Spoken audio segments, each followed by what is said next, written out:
আবরাজ আল weight tower. এটি মক্কার একটি গুরুত্বপূর্ণ ও আধুনিক স্থাপনা। মক্কার পবিত্র মসজিদ আল হারামের নিকটে অবস্থিত। আবরাজ আল ওয়েইট টাওয়ারের নির্মাণ শুরু হয় 2004 সালে এবং এটি 2012 সালে সম্পন্ন হয়। টাওয়ারগুলো প্রায় 600 মিটার উচ্চতায় দাঁড়িয়ে আছে, যা একে বিশ্বের অন্যতম উচ্চতম ভবন হিসেবে বলা হয়ে থাকে। এই টাওয়ারটি পৃথিবীর দ্বিতীয় বৃহত্তম ঘড়ি 1500 বর্গ মিটার এলাকা জুড়ে ডিজিটাল ডিসপ্লে রয়েছে, যা মক্কার আকাশে সবচেয়ে বড় এবং সারা পৃথিবী থেকে দেখা যায়। স্টাউবাস জলপ্রপাত।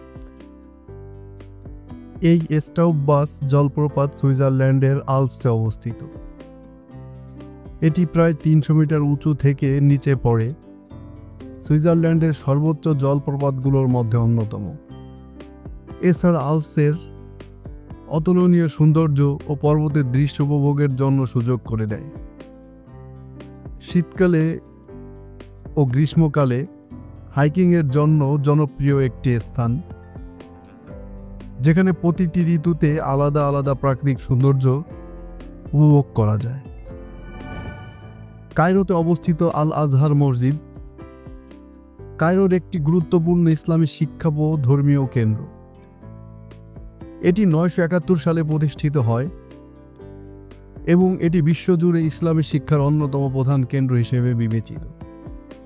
এই মসজিদটি তার সৌন্দর্য ও স্থাপত্যের জন্য বিখ্যাত, যেখানে সুন্দর মিনার ও বিশাল হল রয়েছে। এটি মুসলিমদের জন্য প্রার্থনার স্থান, পাশাপাশি আল আজহার বিশ্ববিদ্যালয়ের কেন্দ্র হিসেবে কাজ করে, যা ইসলামিক স্কলারদের জন্য একটি প্রধান শিক্ষা প্রতিষ্ঠান। পৃথিবীর সবচেয়ে ক্ষুদ্রতম দেশের নাম সিল্যান্ড।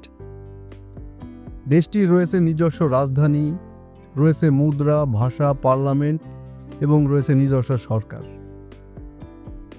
এবং রয়েছে তাদের মাত্র কয়েকজন জনগণ। এই দেশটির আয়তন 550 বর্গমিটার। এই দেশটি ব্রিটিশ সমুদ্র উপকূল থেকে 6 মাইল উত্তরে বিস্তীর্ণ নীল সমুদ্র তার মাঝখানে দাঁড়িয়ে আছে একটি প্ল্যাটফর্ম। দেশটির কোনো ভূখণ্ড বা মাটি নেই। পুরা স্থাপনাটি একটি কৃত্রিম প্ল্যাটফর্ম। এটি মূলত দ্বিতীয় বিশ্বযুদ্ধে ব্রিটেন কর্তৃক স্থাপিত একটি সামরিক দুর্গ। লটারব্রুন্নেন হল সুইজারল্যান্ডের বার্নিস আল্পসে অবস্থিত একটি মনোমুগ্ধকর উপত্যকা, যা তার অসাধারণ প্রাকৃতিক সৌন্দর্যের জন্য বিখ্যাত। এটি বিশেষ করে 72টি জলপ্রপাত, সবুজ পাহাড়, বরফাচ্ছন্ন শৃঙ্গ এবং ঘাসে মোড়া উপত্যকার জন্য সুপরিচিত। লটারব্রুন্নেন থেকে মুরেন ও ক্লাইন সেইডেক সহ আরও কিছু দর্শনীয় জায়গায় সহজেই যাওয়া যায়, যা আল্পসের অতুলনীয় সৌন্দর্য ও পর্বতের দৃশ্য উপভোগের জন্য একটা দারুণ সুযোগ করে দেয়।